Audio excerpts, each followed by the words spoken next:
Assalamualaikum warahmatullahi wabarakatuh. Perkenalkan, kami dari kelompok 5 yang beranggotakan Lira Fadia Rahma NPM 201010411, Rosyita Pratiwi NPM 20101041113, dan Diah Paramita NPM 20101041143.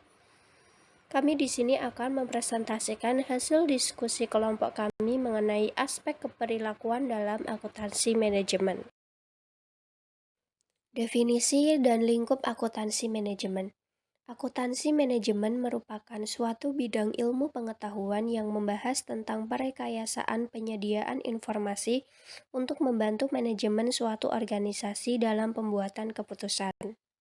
Akuntansi manajemen merupakan proses pemikiran yang diarahkan untuk kepentingan manajemen atau pihak internal perusahaan, sedangkan akuntan keuangan diarahkan untuk kepentingan pihak luar perusahaan.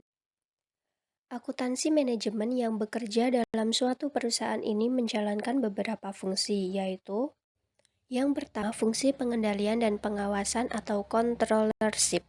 Yang kedua, analisis keuangan kebendaharaan. Yang ketiga, perencanaan dan penganggaran. Yang keempat, akuntansi kos. Yang kelima, perencanaan dan analisis sistem. Yang keenam, audit internal. Dan yang terakhir, akuntansi umum. Rangka konseptual akuntansi manajemen. Dalam kerangka konseptual akuntansi manajemen menurut NAA terdiri atas 4 komponen, yaitu yang pertama, tujuan akuntansi manajemen. Tujuan akuntansi manajemen ini adalah menyediakan informasi khususnya untuk pihak internal perusahaan. Yang kedua, tanggung jawab. Tanggung jawab akuntansi manajemen ini berkaitan dengan perencanaan, penilaian, atau evaluasi, pengendalian, pertanggungjawaban, dan pelaporan kepada pihak eksternal. Yang ketiga, aktivitas utama atau fungsi. Dalam komponen ketiga ini, aktivitas utama akuntansi manajemen yaitu membuat laporan, menginterpretasi, mengelola sumber daya, mengembangkan sistem informasi, mengimplementasikan teknologi, memverifikasi, dan mengadministrasi. Yang keempat, proses akuntansi manajemen. Dalam proses akuntansi manajemen meliputi identifikasi, pengukuran akumulasi, analisis, penyusunan, dan interpretasi, serta komunikasi. Selanjutnya, karakteristik informasi akuntansi manajemen. Pada umumnya, level manajemen secara organisasional dibedakan menjadi manajemen puncak atau top manajemen, manajemen menengah atau middle manajemen, dan manajemen bawah atau low level manajemen. Manajemen puncak berkepentingan dengan masalah-masalah yang bersifat strategik dan menjalankan tugasnya untuk perencanaan strategik atau strategic planning. Manajemen menengah bertanggung jawab untuk menjalankan pengendalian manajemen atau manajemen kontrol. Manajemen bawah bertugas meyakinkan bahwa tugas-tugas spesifik telah dilaksanakan sesuai dengan kebijakan yang ditentukan oleh manajemen menengah. Perbedaan wewenang dan tanggung jawab antar level manajemen menyebabkan perbedaan karakteristik informasi yang dibutuhkan dalam pengambilan keputusan. Karakteristik informasi untuk setiap level manajemen menunjukkan adanya perbedaan. Beberapa karakteristik informasi meliputi informasi internal seperti data akuntansi, data pegawai, dan data lain yang diciptakan mengenai perusahaan. Informasi eksternal contohnya statistik industri, harga pasar perusahaan, angka indeks harga konsumen, pangsa pasar, dan sejenisnya. Hubungan akuntansi keperilakuan dengan akuntansi manajemen.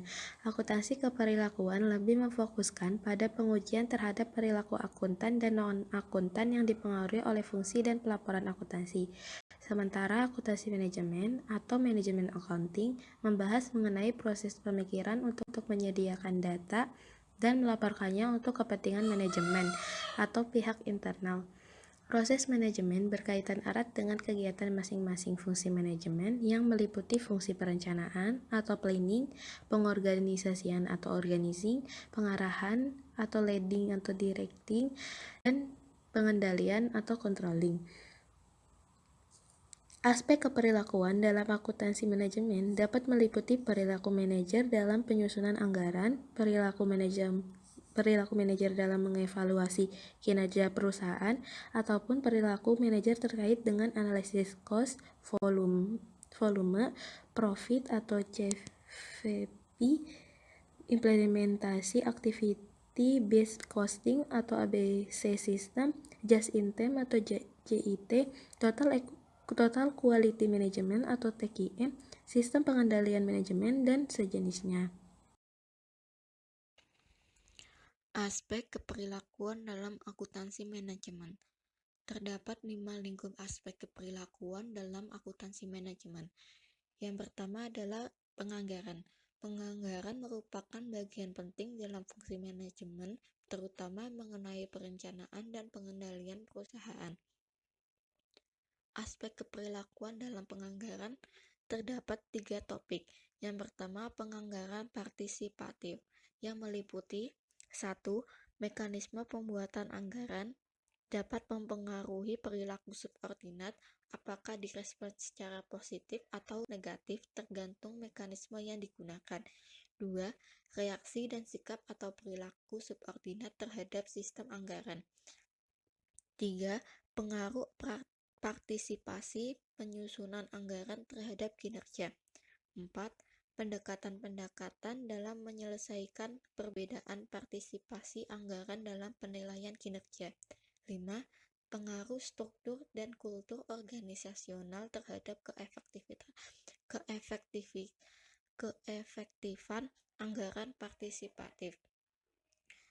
Topik yang kedua, budgetary slack, meliputi 1. Penyebab terjadinya budgetary slack, 2. Pengukuran budgetary slack, 3. Strategi mengurangi slack, 4. Faktor penyebab terjadinya bias penganggaran. Topik yang ketiga, budget untuk evaluasi kinerja, meliputi 1. Hubungan penganggaran dapat dengan kinerja manajerial dikaitkan dengan struktur organisasi. 2. Pengaruh budaya terhadap perilaku manajer atau karyawan dalam penyusunan anggaran untuk penilaian kinerja. Lingkup aspek keperilakuan yang kedua adalah keadilan.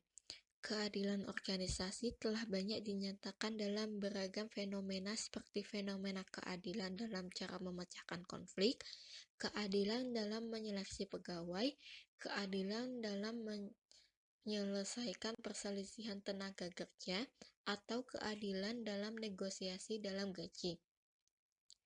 Aspek keperilakuan dalam keadilan terdapat 4 topik. Yang pertama, keadilan dalam konteks sosial dan kemanusiaan, meliputi 1. Perilaku manajer terhadap anggota organisasi yang mempengaruhi kepuasan individu. 2. Hubungan keadilan prosedural dengan variasi yang terjadi pada komitmen organisasi, perilaku keanggotaan organisasi, dan produktivitas. Topik yang kedua, keadilan dalam penyelesaian konflik, meliputi 1. Keadilan prosedural untuk menjelaskan variasi yang terjadi pada konflik kelompok, evaluasi supervisor, dan kepercayaan dalam manajemen. Yang kedua, pengendalian yang dimiliki individual dalam menyelesaikan perselisihan. Topik yang ketiga, keadilan dalam penilaian kinerja, meliputi 1. Faktor-faktor pendorong individual untuk melakukan norma-norma keadilan yang terkait dengan penilaian kinerja. 2. Persepsi individual terhadap keadilan yang terkait dengan distribusi outcome dalam penilaian kinerja. 3. Kesempatan untuk berpendapat atau mengajukan permintaan dalam tatanan penilaian kinerja. Topik yang keempat adalah keadilan dalam pemberian kompensasi, meliputi 1. Pengaruh keadilan terhadap kepuasan atas pemberian kompensasi. 2.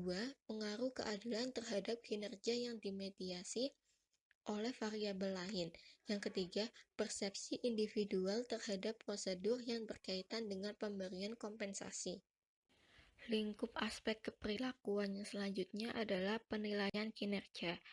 Penilaian kinerja merupakan salah satu fungsi manajemen yang berkaitan dengan pengendalian. Aspek keperilakuan dalam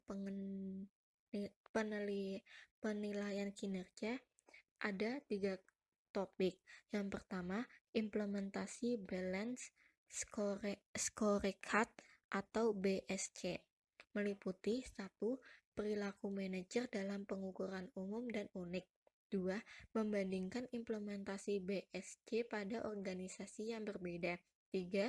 Bias yang muncul dalam pengambilan keputusan. 4. Memitigasi bias dalam pengambilan keputusan. Topik yang kedua adalah sistem kompensasi dan pengukuran kinerja. Meliputi 1. Perilaku karyawan terhadap sistem pemberian kompensasi dan penilaian kinerja. 2. Pengaruh sistem kompensasi terhadap perilaku. 3. Perbandingan sistem kompensasi dikaitkan dengan pengukuran kinerja multidimensi. Topik yang terakhir, expert system dalam proses penilaian kinerja. Meliputi 1. Respon manajer dalam penciptaan expert system terkait dengan penilaian kinerja. 2. Pengaruh pengadopsian expert system terhadap sistem kontrak dan penilaian kinerja. 3. Menganalisis perilaku pembuatan keputusan sebelum dan sesudah pengadopsian expert system terhadap penilaian kinerja. Lingkup aspek keperilakuan selanjutnya yaitu eskalasi. Riset di bidang akuntansi manajemen menyatakan bahwa kecenderungan terhadap sebuah bias tertentu pada saat keputusan diambil dengan pendekatan serial dinamakan sebuah tendensi pada eskalasi komitmen. Aspek keperilakuan dalam eskalasi komitmen ini ada 2 topik. Yang pertama, eskalasi komitmen yang meliputi 1. Faktor-faktor yang menyebabkan perilaku eskalasi komitmen dalam level individual ataupun organisasional. Yang kedua, eskalasi berkaitan dengan previous expenditure atau sunk cost. Yang ketiga, eskalasi berkaitan dengan budget goal attainment. Yang keempat, reaksi manajer terhadap eskalasi berkaitan dengan capital budgeting. Topik yang kedua adalah deeskalasi komitmen, yang meliputi 1. Prosedur pengendalian akuntansi yang dapat digunakan untuk mereduksi eskalasi komitmen. 2. Penggunaan hurdle rate dikaitkan dengan capital budgeting. Yang ketiga, strategi deeskalasi komitmen. Yang keempat, menganalisis perbandingan prosedur deeskalasi dengan penyediaan informasi akuntansi. Lingkup aspek perilaku yang terakhir adalah implementasi strategi dan teknologi baru. Dalam riset keperilakuan, banyak topik-topik riset yang merupakan implementasi strategi dan teknologi baru. Implementasi strategi dan teknologi baru ini pada umumnya dikaitkan dengan pengembangan produk baru ataupun teknologi produksi. Aspek keperilakuan dalam implementasi strategi dan teknologi baru ini terdapat 4 topik. Yang pertama, ABC System, yang meliputi 1. Perilaku individual dalam penerapan ABC System untuk efisiensi kos produksi.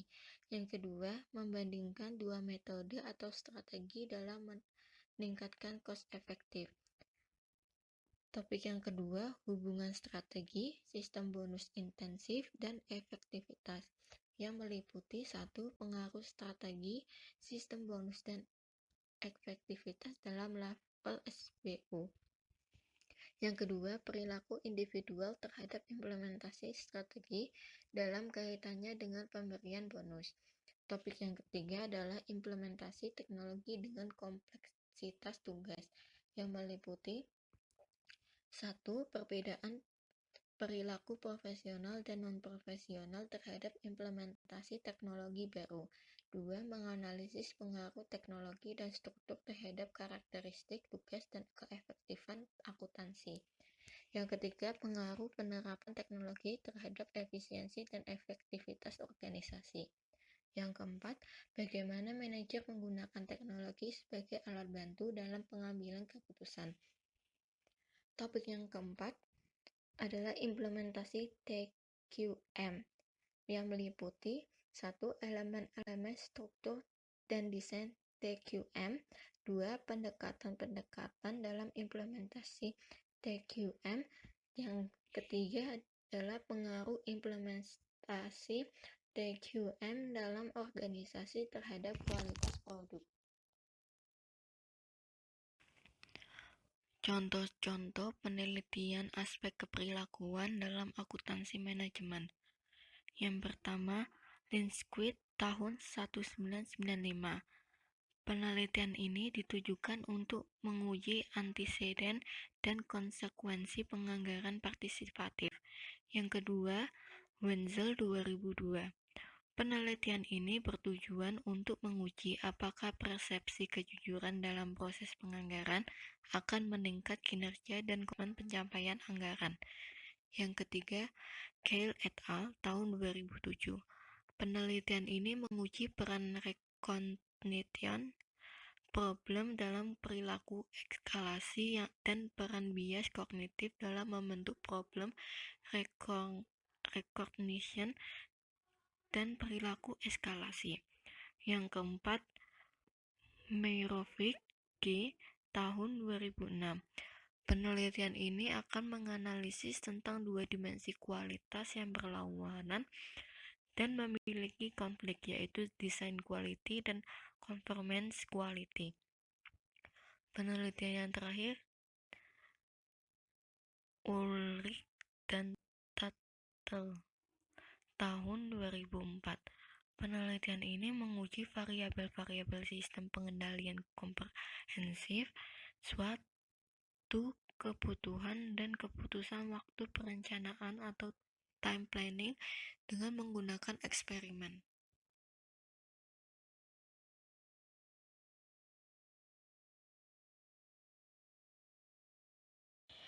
Sekian presentasi dari kelompok 5.